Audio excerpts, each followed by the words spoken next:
নমস্কাৰ। আজি মই সকলো চাৰবাৰীসকলক মোৰ এই চেনেললৈ স্বাগতম জনাইছোঁ।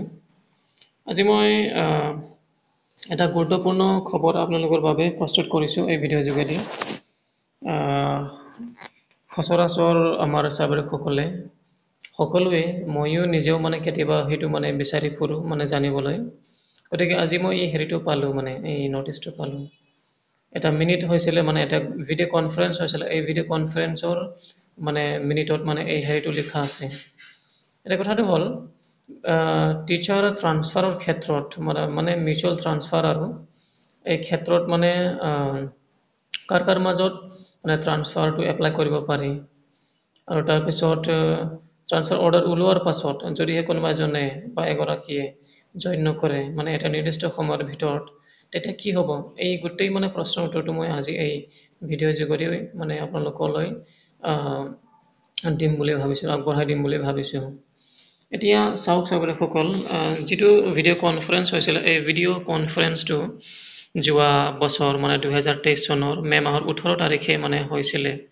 এই ভিডিঅ' কনফাৰেঞ্চত আমাৰ অসমৰ শিক্ষামন্ত্ৰী মাননীয় ডক্টৰ ৰণোজ পেগু ছাৰে তেওঁলোকে তেওঁ আমাৰ স্কুল ইনস্পেক্টৰবোৰৰ লগত ডিষ্ট্ৰিক্ট এলিমেণ্টাৰী এডুকেশ্যন অফিচাৰবোৰৰ লগত, ডিষ্ট্ৰিক্ট মিছন কোঅৰ্ডিনেটৰবোৰৰ লগত, তাৰপিছত block mission coordinator, MIS coordinator আৰু লগতে mission director, executive director Samagra Shiksha, director of elementary education আৰু representative of director of secondary education secondary এডুকেশ্যনৰ কিছুমান ৰিপ্ৰেজেণ্টেটিভ আছিলে এই ভিডিঅ' কনফাৰেঞ্চত। এই ভিডিঅ' কনফাৰেঞ্চত কিছুমান কথা আলোচনা কৰা হৈছিলে। গতিকে আলোচনা কৰাৰ যিটো মিনিট, এই মিনিটটো আজি মই ইয়াত আপোনালোকক জনাম বুলি ভাবিছোঁ। কথাটো হ'ল এই মিনিটতে লিখা আছে কাৰ মাজত মিউচুৱেল ট্ৰান্সফাৰবোৰ প্ৰযোজ্য হয় বা এপ্লাই কৰিব পৰা যায়। গতিকে চাওক চাৰবাৰীসকল, আমি যদি তলত যাওঁ, আমি তলত যদি মিনিটটো পঢ়োঁ, এই বি অপশ্যনটো, তেতিয়া আমি কথাটো গম পাই যাম। অলপমান জুম কৰি চাওঁ। চাওক ইয়াত লিখা আছে, it is stated that irrespective of nature of working posted school, the same category of teachers will be eligible for online mutual transfer বুলি চাওক।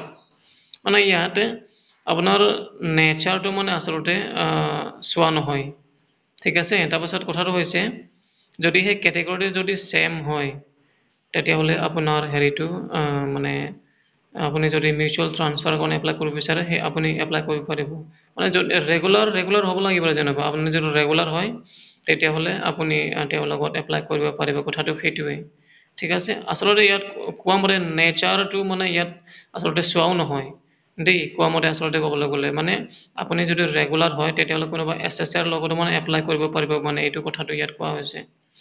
ঠিক তেনেকৈ এইফালে যদি চাই আৰু যদি লিখাটো যদি চাওঁ আগলৈ, if language one is not matched, language ওৱানটো আমি জানো সদায় যে আমাৰ অসমীয়া মাধ্যমত অসমীয়াই থাকে। যদিহে দুজনৰ মাজত, দুগৰাকীৰ মাজত যদিহে লেংগুৱেজ ওৱানটো নিমিলে, ঠিক আছে, তেতিয়াহ'লে কি কৈছে, the medium of schools are same. ধৰি লওক আপোনালোকে দুগৰাকীও দুটা আছামিজ মিডিয়ামতে শিক্ষকতা কৰি আছে, কিন্তু আপোনালোকৰ লেংগুৱেজ ওৱানটো বেলেগ বেলেগ। তথাপিও আপোনালোকে মিউচুৱেল ট্ৰান্সফাৰৰ কাৰণে এপ্লাই কৰিব পাৰিব বুলি ইয়াত কৈছে।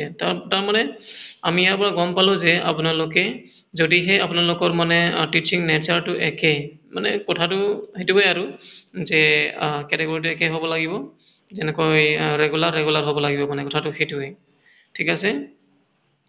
গতিকে এতিয়া গম পালোঁ যে আপোনালোকে যদি দুজনো ৰেগুলাৰ হয়, আপোনালোকে SRD হওক বা স্পেচিয়েল ৰিক্ৰুটমেণ্ট ড্ৰাইভৰে হওক বা নহওক, যদিহে আপুনি ৰেগুলাৰ, তেতিয়াহ'লে ৰেগুলাৰৰ লগত আপোনালোকে মিউচুৱেল ট্ৰান্সফাৰ কাৰণে এপ্লাই কৰিবলৈ এলিজিবল হৈ আছে।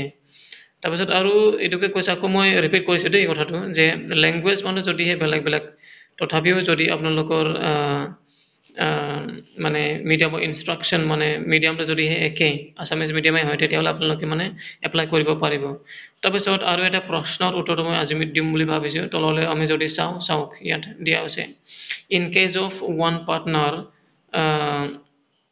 teacher of any mutual transfer order do not join in the newly transferred school, then a particular mutual transfer order will automatically stand cancelled. চাওক মানে ধৰি লওক আপোনালোকে এপ্লাইটো কৰিলে মিউচুৱেল এপ্লিকেশ্যনৰ ট্ৰান্সফাৰৰ কাৰণে এতিয়া অৰ্ডাৰো ওলালে এতিয়া অৰ্ডাৰ ওলোৱাৰ পাছত আপোনালোকৰ দুজনৰ মাজত কোনোবা এগৰাকীয়ে যদিহে জইন নকৰে নতুন স্কুল তেতিয়াহ'লে এটা নিৰ্দিষ্ট সময়ৰ মানে পিছত এই মিউচুৱেল ট্ৰান্সফাৰটো অৰ্ডাৰটো মানে কেঞ্চেল হৈ যাব নিজে নিজে সেইটো মানে এইটো কথা দেখুওৱা হৈছে গতিকে ছাত্ৰসকল আজি মই এই মানে ইনফৰমেশ্যনটোকে আপোনালোকক মানে জনাম বুলি ভিডিঅ'টো বনালোঁ গতিকে আশা কৰোঁ আপোনালোকে মানে মোৰ চেনেলটো ছাবস্ক্ৰাইব কৰি দিব লাইক শ্বেয়াৰ কৰি দিব আনৰ লগত যাতে সকলোৱে গম পায় কথাটো কিয় কৈছোঁ কাৰণ সকলোৱে মানে এই কথাৰ এই প্ৰশ্নৰ উত্তৰবোৰ মানে সদায় জানিব বিচাৰে গতিকে চাব আপোনালোকে সকলোৰ লগত মানে শ্বেয়াৰ কৰিব ভিডিঅ'টো ধন্যবাদ